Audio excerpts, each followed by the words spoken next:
প্রচারে বেরিয়ে ক্ষোভের মুখে তৃণমূল প্রার্থী, ক্ষোভের মুখে জয়নগরের তৃণমূল প্রার্থী প্রতিমা মণ্ডল। তীব্র গরমে পানীয় জলের সমস্যা নিয়ে ক্ষোভ গ্রামবাসীদের। এলাকায় পর্যাপ্ত ল্যাম্পপোস্টের দাবিতেও সরব হন গ্রামবাসীরা।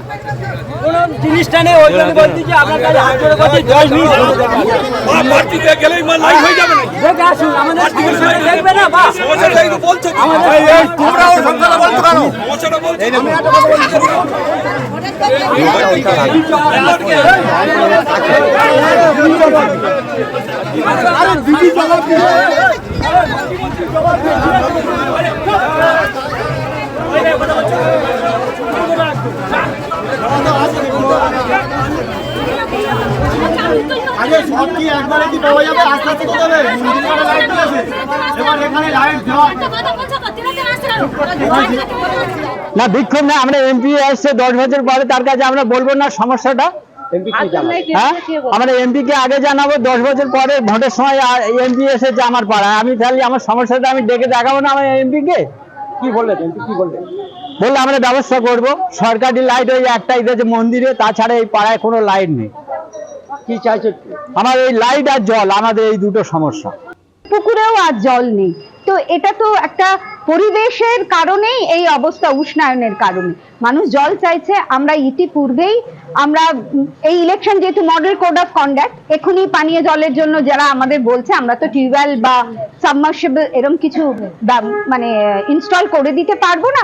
তবে আগামী দিনে বলেছি আমি নিশ্চয়ই নির্বাচিত হব, তারা আসবে, তাদের দাবি দাবা নিয়ে আমরা নিশ্চয়ই আমরা তাদের মান্যতা দেব, সম্মান দেব, কিন্তু আমরা সেখানে পিএইচির মাধ্যমে ট্যাঙ্কারে করে জল নিয়ে গিয়ে তাদের ঘরে ঘরে পৌঁছে দিচ্ছি। গনি খান চৌধুরীর হাত ধরে ছাত্র জীবনেই রাজনীতিতে প্রবেশ, তারপর প্রণব মুখোপাধ্যায়, প্রিয়রঞ্জন দাসমুন্সী এবং সোমেন মিত্রদের সঙ্গে শুরু রাজনীতির পথ চলা।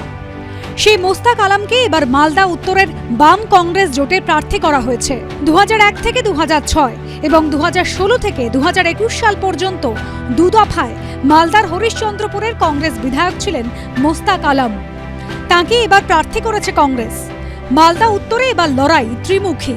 কংগ্রেসের মোস্তাক আলমের লড়াই তৃণমূল প্রার্থীর সদ্য প্রাক্তন আইপিএস অফিসার প্রসূন বন্দ্যোপাধ্যায় এবং গতবারের বিজেপির জয়ী সাংসদ খগেন মুর্মুর সঙ্গে। 2018 সালে পুলিশকে দিয়ে লুটতরাজ করেছিল। এসপি থেকে শুরু করে ডিএম ডাইরেক্টলি টিএমসি কে মদত করেছে। পারেনি, 7টায় প্রধান আমরা কংগ্রেসে বামজোট করেছিলাম। আর এখন তৃণমূলের যিনি প্রার্থী আছেন, উনি মালদার এসপি ছিলেন, এখন তো যত সব অ্যান্টি সোশ্যাল, ওগুলোকে নিয়ে উনি নির্বাচন বৈতরণী পার হতে চাইছেন। প্রচারে নেমে মালদা উত্তরের মানুষের মন জয় করতে গলি থেকে রাজপথ চষে ফেলছেন কংগ্রেস প্রার্থী। কখনো রোড শো তো কখনো বাড়ি বাড়ি গিয়ে মানুষের অভাব অভিযোগ শুনছেন মোস্তাক আলম। 2019 সালে মালদা উত্তর লোকসভা কেন্দ্রের তৃণমূলের প্রার্থী ছিলেন মৌসম নূর, কংগ্রেসের প্রার্থী ছিলেন ঈশা খান চৌধুরী।